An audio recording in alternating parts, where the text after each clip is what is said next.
And we're losing Bob in and out here today on our program. Sorry about that. We're gonna keep trying with him here today. Bob, I want to talk about pitching. And yesterday, Carmen Majinski on the mound to start the game and his role on this team. He desperately wants to be in that starting rotation. We understand it, and he's got the stuff for it, but he just hasn't been proving it at the major league level that he can do it.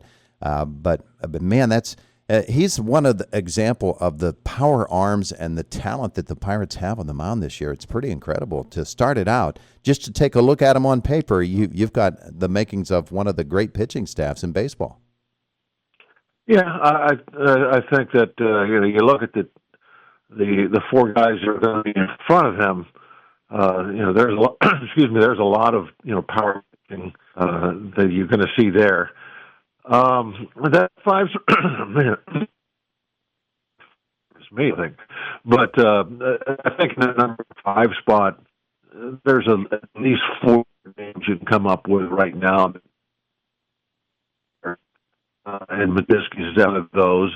He was able to grab a starting spot last year this time. Mm-hmm. It just didn't pan out for him. And he needs to prove consistency to really, I think, a bit forward over the rest of the group that's looking at that job. That first time through the lineup yesterday, he looked really good.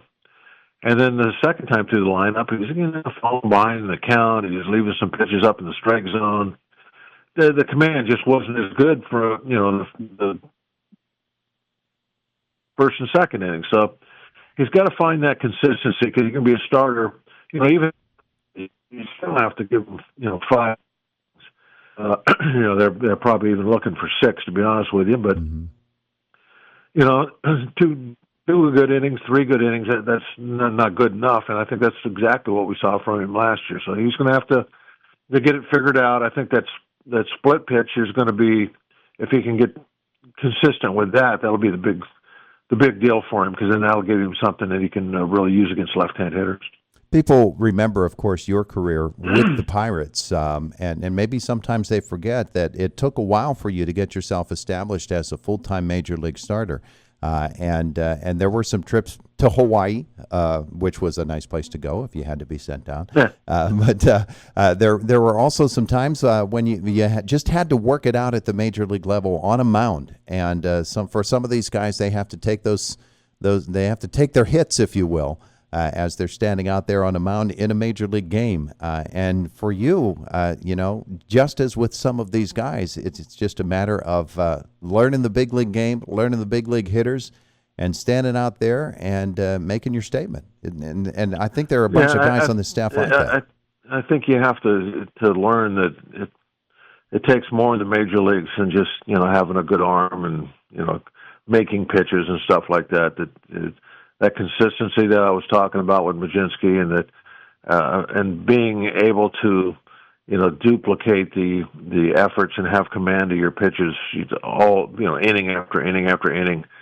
You can slide by in the minor leagues a lot easier because you're just not facing the hitting that you are in the major leagues. There might be 2 hitters in a minor league lineup that are eventually going to be in the big leagues and do well, and you can pitch around guys so much easier in the minor leagues than you can in the big leagues, and I think that's something that guys need to get used to. And I know my big problem was when I got traded from the Phillies down to Atlanta, and then Atlanta was where I just ended up falling apart, and my control left me, and it was just horrible, and I ended up getting released, and thank goodness, and the Pirates were able to pick me up, and they sent me to Hawaii to AAA, and I was able to put my pitching life back together as a Pirate. So I got a little lucky in that regard, that I was with an organization with a bunch of good people that had a little patience with me, and I ended up turning it around. And that's sometimes what it takes with all these guys, that you just have to have some patience with them, and eventually, hopefully they'll do it for you. And sometimes you run out of patience, and you just have to think, okay, this guy's going to have to go somewhere else and get it figured out. And that happens also. But we got a lot of good young pitching prospects right now, and As long as we don't have serious in to knock guys out for the whole year, I think we'll be okay in that regard. We're a little thinner than we were last year because we had to make some trades to get some offense in here, but we still got a lot of good arms. Yeah, they do. I'd look at a guy like Thomas Harrington, whose stuff I think compares a lot to what you brought to the mound. And he had another 4-inning save yesterday. He had one in the big leagues last year, or on Saturday. Thomas Harrington is an arm that I find intriguing simply because he's not going to throw the ball 1,000 miles an hour, but he's going to get outs. Jose Urquidy, who's going to pitch tonight for the Pirates against the Yankees, he's another guy like that, isn't he? Yeah, exactly. And there's so many names you can throw out for that number.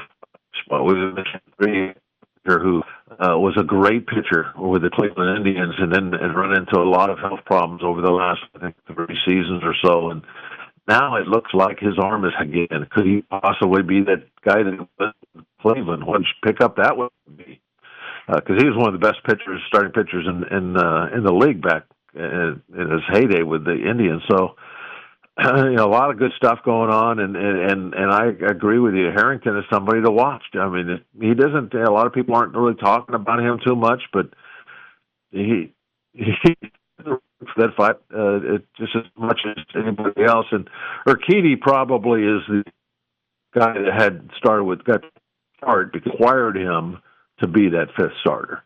But that doesn't mean that that's the way it's going to work out. So, I mean, he's got to, show that he deserves that spot because there is some guys that can step in front of him at any time. Yeah. The veteran arms they acquired last year, it didn't seem like any of those guys worked out, whether it's injuries or ineffectiveness. But those guys come in and sometimes, especially with the Pirates in the last 10 years, they found a lot of those fellas that seem to be at the end of their rope. But then they put it together, and for the Pirates, they did a really, really nice job. Well, Bob, it's good catching up with you for the first time this season. We'll talk again on Wednesday.